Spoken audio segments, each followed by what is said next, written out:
환난 가운데 있는 성도들을 향한 하나님의 말씀, 오늘 두 번째 시간으로 베드로전서 1장 13절에서 2장 2절까지의 말씀을 본문으로 나누겠습니다. 그러므로 너희 마음의 허리를 동이고 근신하여 예수 그리스도께서 나타나실 때에 너희에게 가져다 주실 은혜를 온전히 바랄지어다.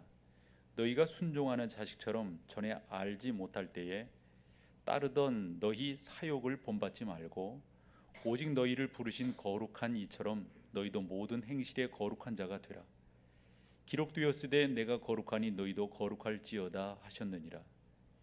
외모로 보시지 않고 각 사람의 행위대로 심판하시는 이를 너희가 아버지라 부른즉 너희가 나그네로 있을 때를 두려움으로 지내라.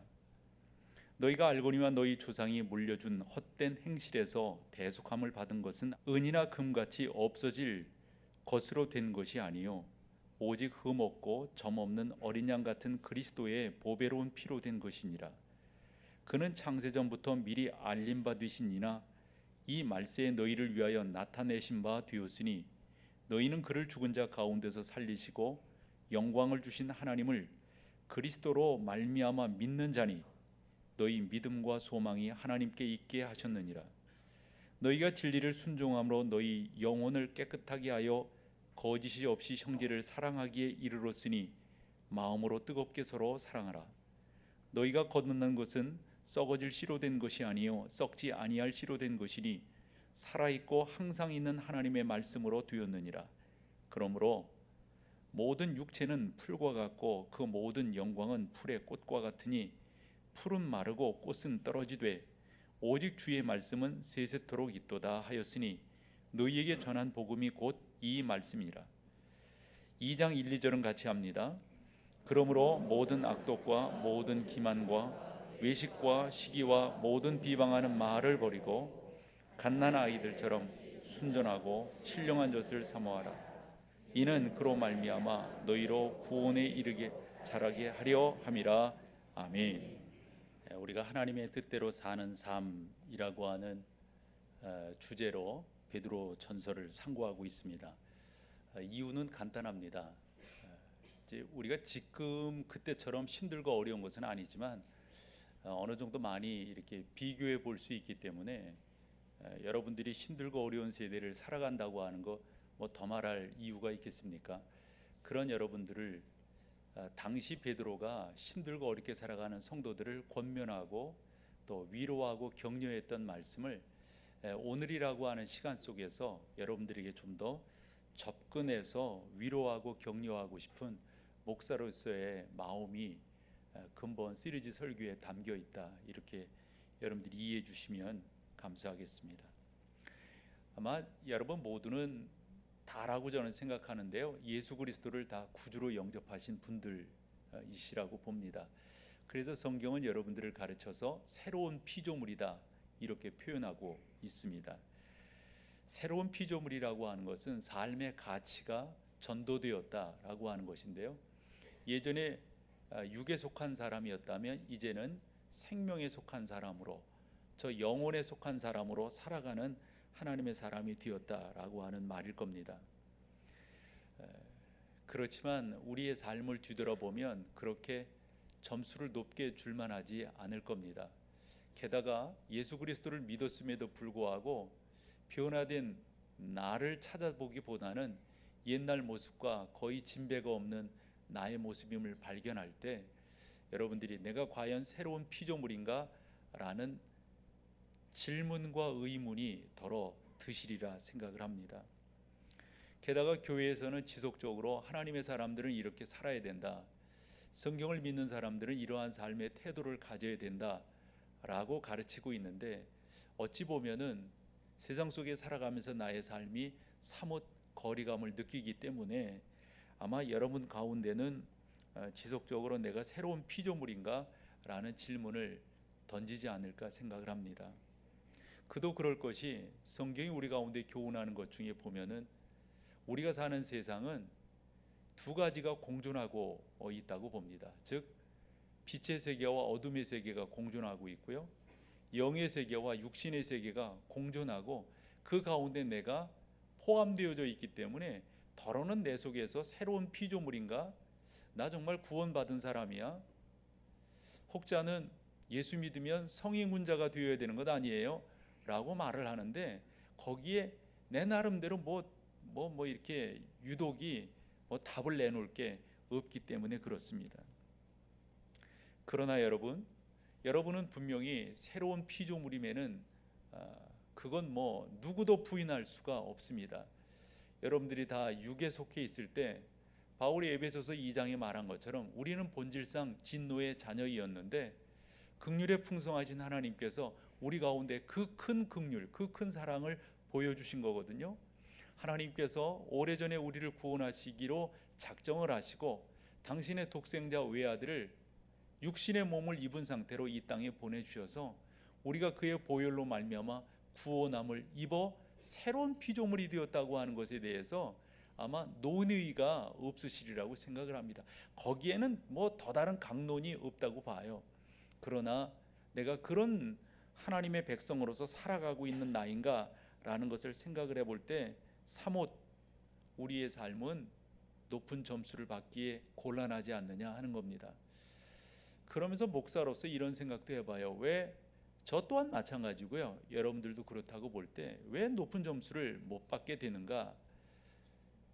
거기에는 아마 이 말도 되게 일리가 있지 않을까 싶어요. 그게 뭐냐면 우리의 가치관의 혼돈이다, 혼란이다 라고 생각을 합니다. 예를 들어서 성경이 가르치고 있는 것과 우리가 일반적으로 세상에서 접하고 있는 여러 가지 어떤 가치들이 적지 않은 충돌을 겪고 있기 때문에 그렇지 않나 싶은 겁니다. 우리 사회는 너무도 반기독교적인 정서가 강하게 대두되고 있습니다. 포스트 모더니즘을 이야기하지 않더라도 우리 주변에 예전엔 생각지도 상상치도 못했던 가치가 이제는 함부로 범접할 수 없는 나름대로의 힘을 가진 주장으로서 등장하고 있으니까 예를 들어 차별금지법,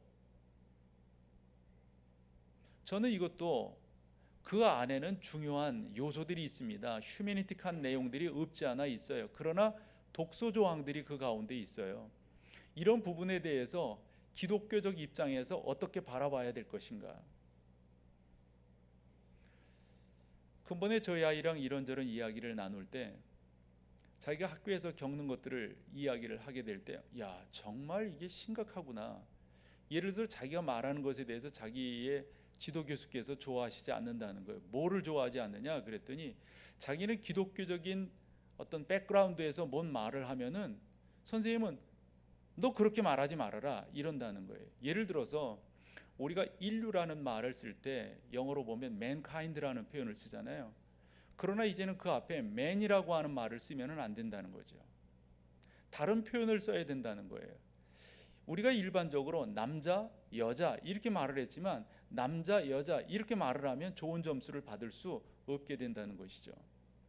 여러분들의 자녀들이 외국에 이제 유학을 보내게 될 때, 특별히 미주권으로 유학을 보내게 될 때 에세이를 쓰게 된다면 그 에세이에 좋은 점수를 받기를 원하신다면 성비를 정확하게 표시하는 것을 하지 않아야만 좋은 점수를 받는 세상 속에 우리가 살아가고 있다 하는 겁니다. 성경은 일반적으로 우리 모두를 다 하나님의 아들이라고 표현하는데 진보적인 사람들이 이제 하나님의 아들이라고 말하면 안 된다라고 하는 가치적 충돌을 갖고 왔어요. 그런 사람들의 주장들이 이제 저 구석에서 일부의 주장이 아니라 어느 정도 힘을 갖고 있는 나름대로의 주장들로 나타나고 있기 때문에 적지 않은 혼돈을 우리가 겪게 된다 하는 겁니다. 죄가 만연한 세상 가운데서 죄를 죄라고 말을 했을 때 이건 죄가 아니다라고 주장하는 것들이 우리 사회 속에 이제는 버젓이 등장하고 있기 때문에 우리는 그만큼 힘든 세상을 살 수밖에 없다라고 하는 것입니다. 요한은 그의 성경 요한일서 5장 19절에서 이런 말을 했습니다. 또 아는 것은 우리는 하나님께 속하고 온 세상은 악한 자 안에 처한 것이며 그랬어요. 양분되어져 있다고 하는 것을 정확하게 이야기하고 있습니다. 그러므로 먼저 여러분과 나누고 싶은 것은 여러분들이 힘든 세상 살아가는 것은 사실이에요. 함에도 불구하고 여러분들의 정체성에 대한 분명함을 여러분들이 가지셔야 되는데, 그것은 다름이 아니라 여러분들은 새로운 피조물이다 라고 하는 개념입니다.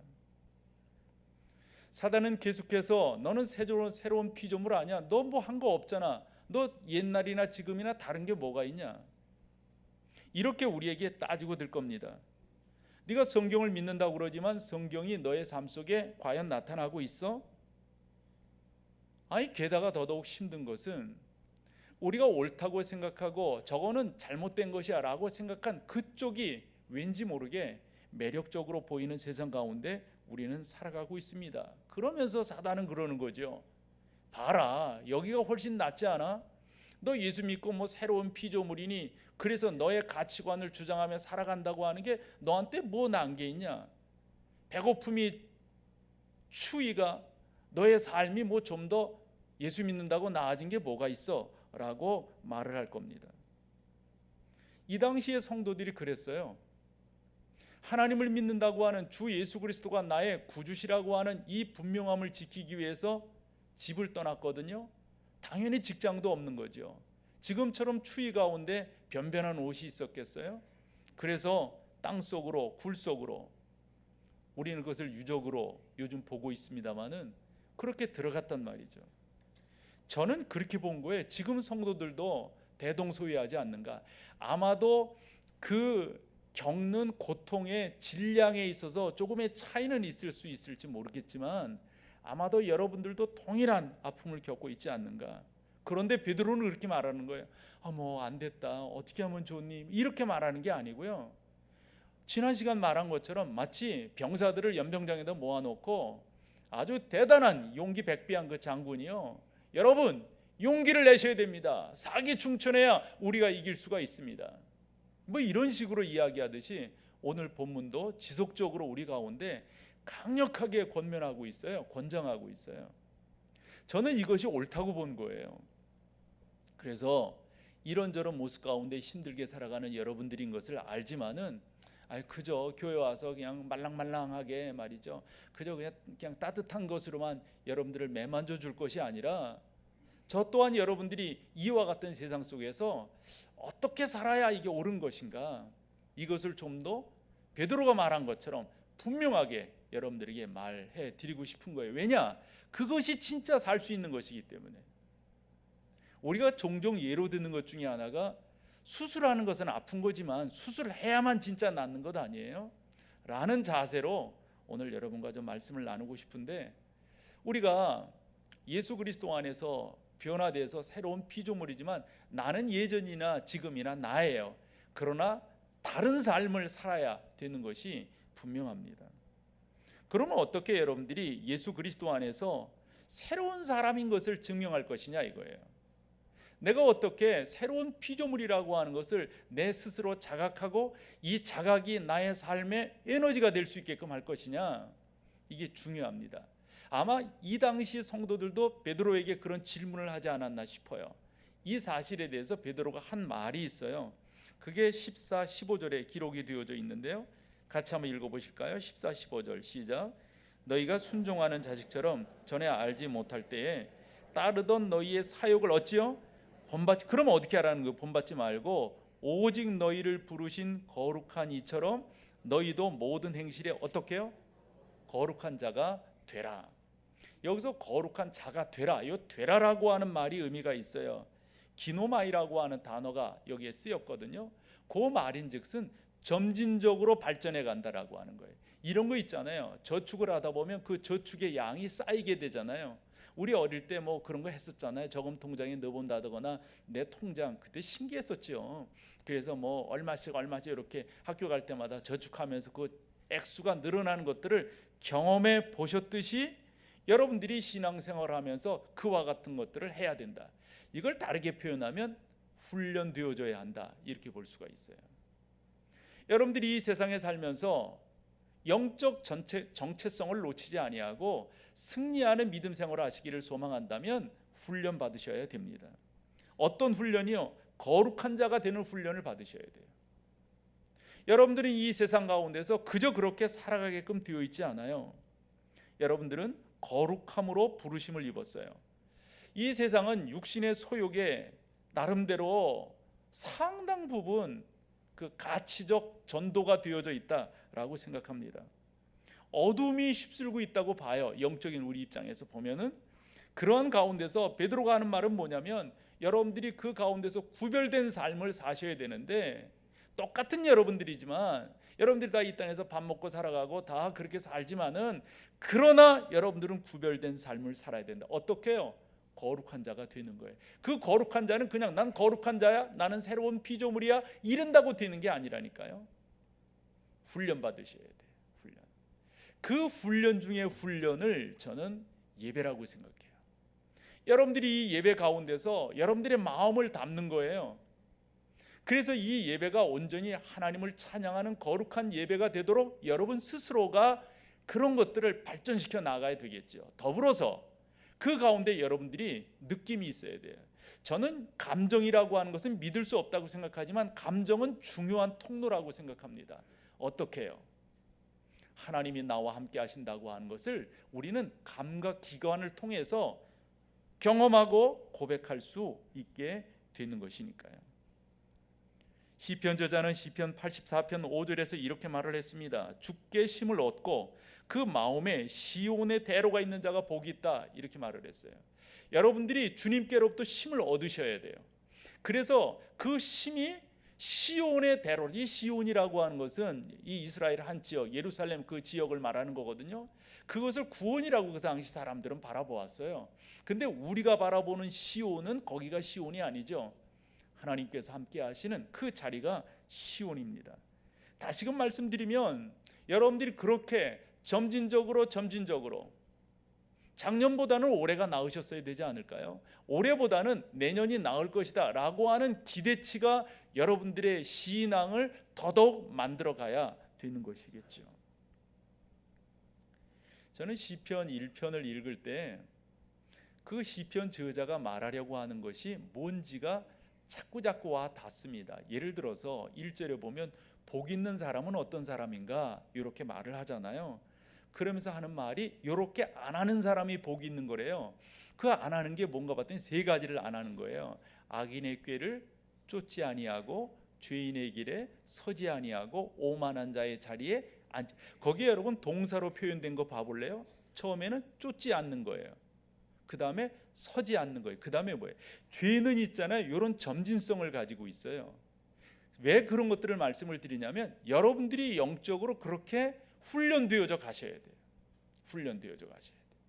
이것만이 여러분들이 이 험난한 세상 가운데서 여타 가치관들이 정말 마치 홍수처럼 날뛰는 이런 시대 가운데서 어떤 때는 영적인 것도 어떤 것이 옳은 건지 모르겠어요. 근자에 제가 많이 접하게 되는 내용 중에 하나가 흔히 직통계시라는 거거든요. 자기 오늘 하나님의 음성을 들었대요. 그 말인즉슨 뭐냐면 너는 어떠냐 이런 말이거든요. 저보고 하는 말이. 저는 전혀 진앙을 다르게 하잖아요. 그 제 이야기는 그런 거예요. 그래서 어쩌려고요? 어쩌라고 그래서요. 저는 몇 년 전에 성경을 보면서 제 자신이 되게 깨달은 것이 하나 있습니다. 누가복음을 볼 때였었는데 누가복음 9장에서 우리 주님께서 12명의 제자들을 파송을 해요. 우리 흔한 말로 선교 파송을 하는 거예요. 근데 그냥 파송을 하지 아니하고 아마 안수를 해서 보내시는 것 같아요. 그래서 그들에게 능력을 주어서 파송하라. 그러니 주님의 능력을 갖고 갔으니 병자를 귀신들을 고치고 내쫓습니다. 그래 갖가지 기적과 이사를 체험을 해요. 그때 제자들이 돌아와 가지고 말해요. 엄청난 보고를 합니다. 제가 그 분위기로 보면 성경은 그래서 뉘앙스가 상당히 중요한 건데요. 되게 우리 주님도 업되시지 않았나 싶어요. 그래서 누가복음 10장이 기록이 되는 거거든요. 저자의 표현은 우리 주님께서 이 12명의 제자를 그렇게 파송하시다가 이제는 70명의 제자를 파송을 하시는데 그 70명에게도 동일한 능력을 그러니 그들도 나가서 놀라운 역사들을 이루죠. 너무도 기분 좋아가지고 들어와서 보고하는데 성경이 좀 이상해요.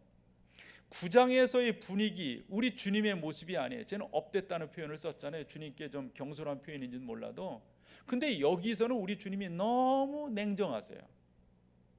그렇게 보고하는데, 예를 들어서 귀신이 병자가 낫고, 근데 우리 주님 그러시는 거예요. 당신도 안다는 거죠. 능력의 주님이시니까 아시지 않겠어요? 주님 귀신이 쫓겨갔습니다. 그랬더니 주님 이러시는 거예요. 나도 봤다. 너희가 그럴 때 하늘에서부터 이렇게 떨어지는 걸 나도 봤다. 그러니까 보고하던 이 사람들도 싸해졌지 않겠어요? 그때 우리 주님께서 뭐라고 말씀하시냐면, 봐라, 너희가 갖가지 기적을 행하고 이적을 행하고 뭐 귀신도 좀 병도 낫다, 이것으로 너희가 기뻐할 것이 아니라 너희의 이름이 하늘나라에 기록된 것으로 기뻐해라. 여러분, 이거 엄청난 메시지 아니에요? 주님이 그거 하라고 보내신 건데 그런 일을 했어요. 그런데 보고하는 그들에게 우리 주님께서 또 다른 차원으로 이야기하시는 거예요. 이런 경우도 있다 하잖아요. 어떤 사람들이 천국 문에 들어가서 문을 두드리는 거예요. 그랬더니 그 천국을 이제 이게 말로 꾸민 건데 나와서 보고 나서 하는 말이, 나 너희들 모른다 이러시는. 그랬더니 이 사람들이 하는 말이 뭐예요? 우리를 모르다니요.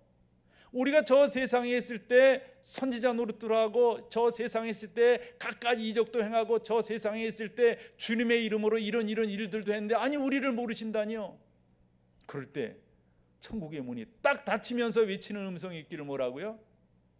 나 너희들 몰라, 이 악한 자들아. 뭐예요, 여러분? 전 마가복음을 읽으면서도 되게 놀랬다니. 그래서 올 3월 달에 제가 그 본문을 가지고 여러분과 나누어 드렸어요. 마가복음 9장 50절이에요. 우리 주님께서 쭉 말씀을 하세요. 그래, 제자들과 어떤 일들이 있은 다음에 제자들에게 느닷없이 하시는 말씀이 뭐냐면, 너희가 소금을 두고 화목해라. 이게 그러므로 여러분들이 훈련받지 않으면 안 돼요. 그래서 여러분들이 자꾸 하나님의 사람들로 점진적으로 자라가지 않으면 이거 하루아침에 되겠어요? 하루아침에 안 됩니다, 여러분. 하루아침에 성인 군자가, 여러분 바라지도 마세요. 그건 어려워요. 그러나 여러분 가운데는 그런 모습들이 있으셔야 된다 하는 거죠. 주님께서 이렇게도 말씀을 해주셨어요. 아마 그런 말씀을 다 들은 사람들이, 그럼 우리가 어떻게 하면 좋을까요? 라고 할 때 아주 우리 주님이 좀 무겁게 말씀하세요. 너희는 좁은 길로 가라. 이 세상 사람들은 다 넓은 길로 가고, 그 넓은 길 가운데서 여러 가지를, 근데 너희는 좁은 길로 가라. 그것만이 너희가 살 길이다. 한 번 더 말씀드려요. 좁은 길과 넓은 길의 차이가 뭘까요? 뭐가 좁은 길이고 뭐가 넓은 길일까요? 넓은 길은 쉽게 표현하면 내 맘대로 사는 거예요. 좁은 길은 뭘까요? 그분의 가르침대로 사는 거예요. 훈련되는 삶이에요. 이건 여러분 쉬운 게 아니잖아요. 어렵잖아요. 이렇게 질문을 해보는 것도 괜찮을 것 같아요. 스스로에게 답을 한번 해보세요. 여러분들은 제자이신가요? 여러분들은 그분의 훈련을 받고 계신가요? 이것이 예스 되어졌다면 여러분들이 험난한 세상 가운데서 당연히 여러분들은 승리하실 수밖에 없어요. 이기실 수밖에 없어요. 여러분들은 그것만이 여러분들을 여러분답게 만들어 줄 겁니다. 한데 훈련받는다고 하는 것은 쉽지가 않습니다. 예를 들어서 요즘에 핫한 것은 뭐니 해도 체중 조절 아니겠어요? 어떻게 건강을 유지할 것인가? 근데 여러분, 우리 다 해보잖아요. 그게 쉽지가 않잖아요. 체중 조절한다고 하는 게 먹으면 찌는데요. 그리고 우리 그런 말도 하잖아요. 이건 나이살이라고. 이게 안 나와야 될 때 나오고, 가끔 우리 아이가 이렇게 만지면서 아빠 머핀탑 머핀 있잖아요. 머핀 그 끄트머리 이렇게 휘었잖아요.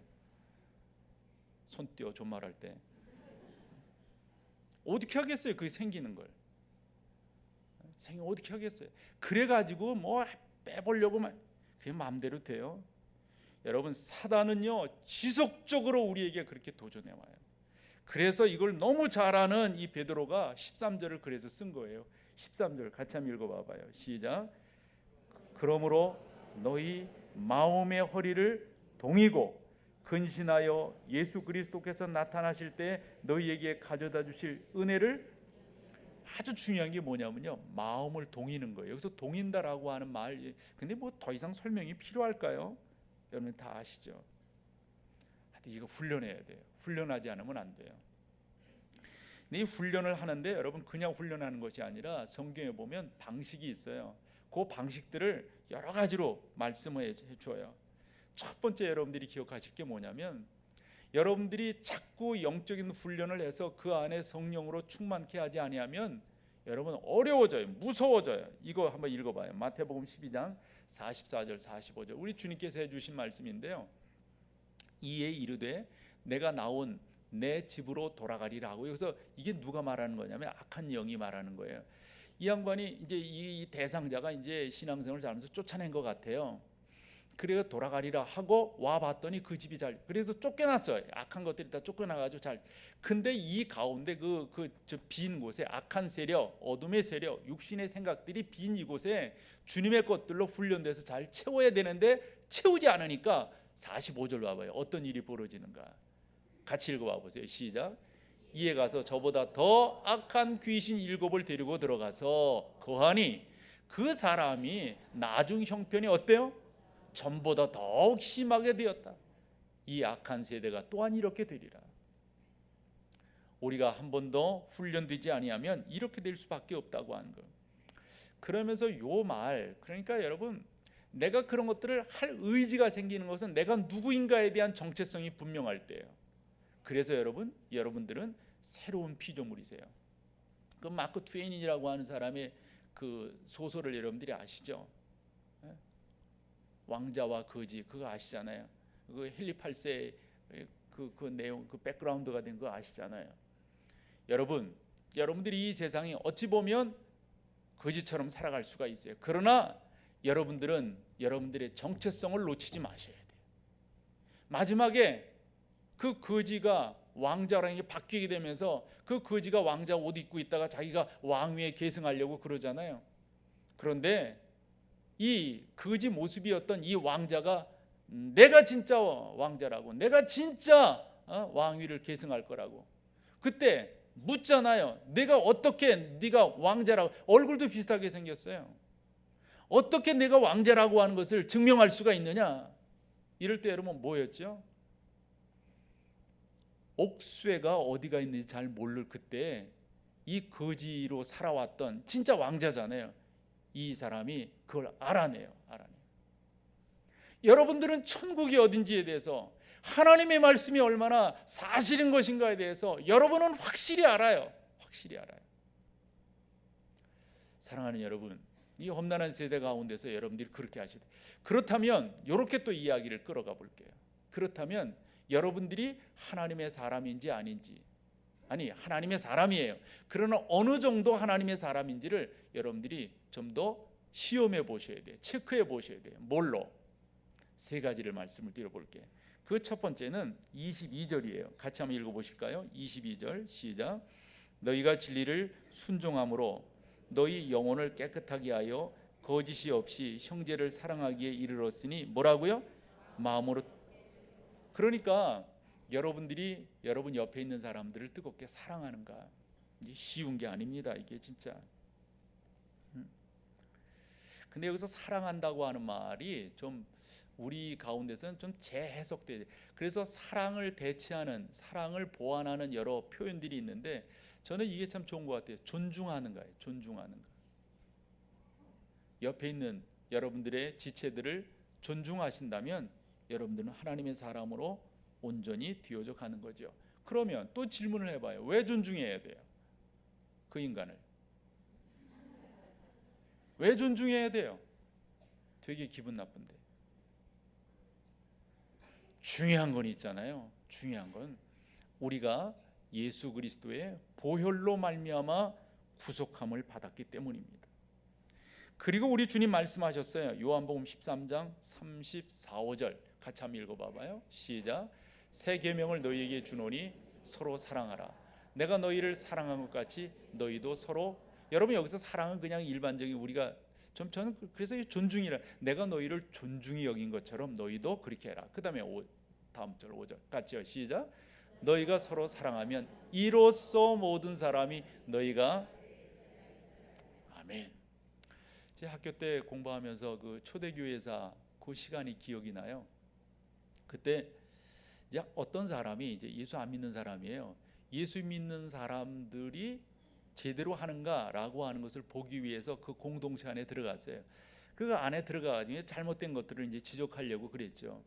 그런데 잘못된 것을 지적하기가 곤란한 거예요. 그래서 이 사람이 자기가 그런 뜻으로 들어갔다고 하면서 이런 표현을 해요.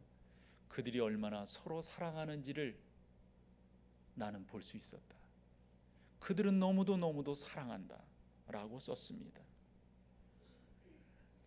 불신자가 지금 교회 안으로 안 들어오는 이유는 어디 있을까요? 그렇지 않나요, 여러분? 우리가 예수 믿는 사람이지 아닌지 새로운 피조물인지 아닌지 내 가운데서 나타나는 게 없는 거예요. 이게 뭐 없다고 말하기는 곤란하지만 이게 너무 약한 거예요. 아니, 나는 이걸 준비하면서 두 가지 조크가 생각나더라고요. 이제 조금 이제 거리감이 없진 않은데 여러분 그냥 들어보세요. 이런 거 있잖아요. 중국 사람이 이제 지금은 안 그러시겠지만 옛날 이제 중국 사람들 뭐 특징이 뭐예요? 머리에 가마 띄고 있으면 저 사람 중국 사람이다 이렇게. 뭔 말인지 모르시나 봐요. 잘 안 씻어가지고 항상 이 중국 사람들 보면 머리에 가마를 이렇게 가마라고 그래 뭐라고 말이지 그걸? 뭐 있잖아요 집 짓고 뭐는 거 까치집이에요 까치집. 이게 비둘기집이라고 합시다. 어쨌든 저 중국 사람이라 이렇게 일반적으로 안 돼. 지금은 안 그러시지만 중국 사람들이 얼마나 씻지 않고 그러는 걸 그 조크가 하나 있잖아요. 중국 사람이 돼지집에 들어갔다는 거 아니에요. 저기 들어온데 잘 그랬더니 사람이 돼지굴에 들어갔으면 살 수 있어요 없어요? 못 살잖아요. 그랬더니 누가 못 살겠다고 뛰어나오더라고요. 이런 게 있잖아요. 그런 조크가 있잖아요. 또 하나 생각나는 조크가 뭐냐면 아니 어떤 사람이 이제 회사에서 이렇게 회의를 하는데 회의가 막 싸우는 그냥 막 언쟁이 심하고 막 그런 거예요. 우리의 부끄러운 어떤 자화상이기도 한데 그랬을 때 한 사람이 이렇게 말을 했다는 거 아니에요. 야 그만 싸워. 여기가 교회인 줄 알아? 내가 조크인데 참 여러분 우리가 뭔 말을 하겠어요? 교회 안에서 세상보다 더 그런다면 뭔 말을 하겠어요? 우리가 그런 부분 속에서 한 번 더 해야 되겠죠. 김익두 목사님의 예화가 생각나는 그 설교를 준비하던 미국 사람들의 그 예화인지 조금 그 사람들은 별것도 아닌 것 같고 웃고 그래요. 여러분들 좀 그래 주셔야 됩니다. 별것도 아닌데 그 어느 목사님이 이제 아이들을 모아놓고 열심히 설명해. 여러분만 천국 가면 안 됩니다. 여러분들의 아빠 엄마도 여러분들의 형제들도 다 천국 가야 됩니다. 그 말이 한 아이의 마음에 되게 찔렸어요. 내가 집에서 이걸 안 했었구나. 그래가지고 집에 와가지고 아빠 엄마 불러놓고 교회 가야 된다고 예수 믿어야 된다고 자기 동생들 불러놓고도 그랬어요. 얼마나 간절하게 말을 했든지 그 집이 이제 교회를 나온 거예요. 근데 교회 나온 거 가지고 되는 게 아니잖아요. 일반적으로 또 살아가는데 또 애들이라고 하는 게 주일 학생이니까 살아가다 보면 티각태각 하잖아요. 어느 날 이렇게 전도를 한 이 언니예요. 언니 동생이 되게 말을 안 들어. 그래가지고 우리식으로 말하자면 뺨따기를 하는 게 딱 때린 거예요. 그랬더니 동생이 하는 말이 아니 언니는 예수님 믿는다면서 예수 믿는 사람이 아니 언니 안에 예수님이 살아계 그래서 돼? 이렇게 말하는. 그때 이 언니가 하는 말이 뭐라고 그랬냐면 조용히 해 너. 내가 너를 때릴 때 예수님은 주무시고 계셨어. 이런 식으로 말을 해버린다면 내가 이 표현이 좀 어색해서 그런데요. 나도 좀 언젠가 잘할 수 있는 날이 오겠죠. 표현이 어색해서 그런데 여러분 봐봐요. 진짜 우리 가운데 이런 부분들이 또 이 베드로가 하는 말이 뭐냐면요. 2장 1절 봐봐요. 2장 1절. 우리가 예수 믿는다면 이러한 부분들이 나타나야 된다는 거죠. 같이 한번 읽어보세요. 시작. 그러므로 모든 악독과 모든 기만과 외식과 시기와 모든 비방하는 뭐를요? 말을 버리고 말을 버리고. 우리가 진짜 예수 믿는 사람들이 진짜 잘해야 될 것 중에 하나가 이 말이에요. 아주 그냥 갈고리가 달려 있는 그런 말들. 5가지 하시면 안 돼요. 뭐라고요, 여러분? 이 악독이 뭐냐면요, 이게 그 어근이 그렇더라고요. 화산이 이 폭발하는 거 있잖아요. 우리가 뭐 하다 보면 이 대한민국 사람들이 대동소이하죠. 그 다음에 뭐죠? 기만이에요. 속이는 말이에요. 속이는 말. 이 속인다라고 하는 요 말은 있잖아요. 참 이거 하나님을 안 믿는 사람들의 대표적인 특징이에요. 속이는 게. 그 다음에 또 뭐예요? 외식이에요. 이 위선, 그 연기하는 거예요. 연기하는 거. 그 다음에 뭐지요? 시기. 이건 질투라고 볼 수가 있어요.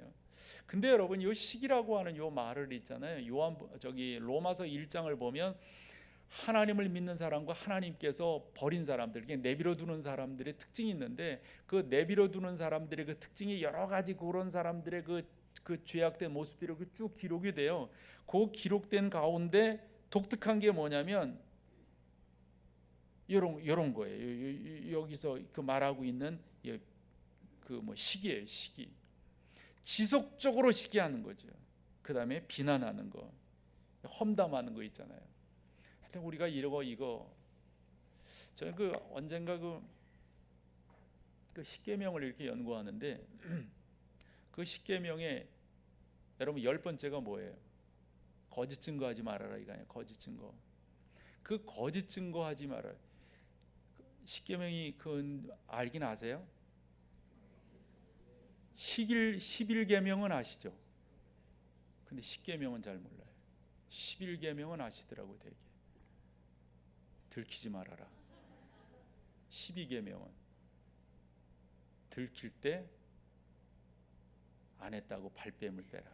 어쨌건 그 10계명이 그거 아니에요. 근데 여러분 그게요, 요즘 그런 거 있잖아요. 카더라 통신 또는 아니면 말고 이거 하지 말라는 거더라고요.